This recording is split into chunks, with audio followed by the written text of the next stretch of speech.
আপনি কি খুব চুইংগাম খান? তাহলে কি আপনি এটা জানেন যে প্রথমে চুইংগাম কিভাবে ব্যবহার করা হতো? চুইংগাম কিন্তু মাউথ ফ্রেশনার হিসেবে যে ব্যবহার করা হতো তা কিন্তু নয়। চুইংগামকে বরঞ্চ আঠা হিসেবে ব্যবহার করা হতো। তাও আবার কেন না, অস্ত্র বানানোর জন্যে। পাথরকে কাঠের হ্যান্ডেল বা কাঠের কোনো জিনিসের সঙ্গে যুক্ত করার জন্যেই এই চুইংগামটি ব্যবহার করা হতো।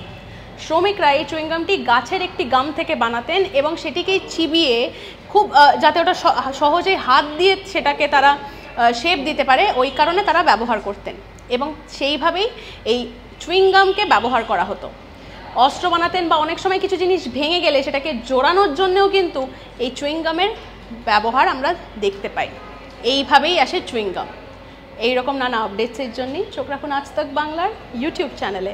সাবস্ক্রাইব করতে ভুলবেন না। আমরা রয়েছি হোয়াটসঅ্যাপে, তাই হোয়াটসঅ্যাপেও ফলো করতে ভুলবেন না। এইরকম আরও কন্টেন্ট যদি আপনারা জানতে চান তাহলে কিন্তু আমাদের কমেন্ট সেকশন রয়েছে, লিখে জানাতে আমাদের ভুলবেন না। সঙ্গে রাখুন আজ তাক বাংলাকে।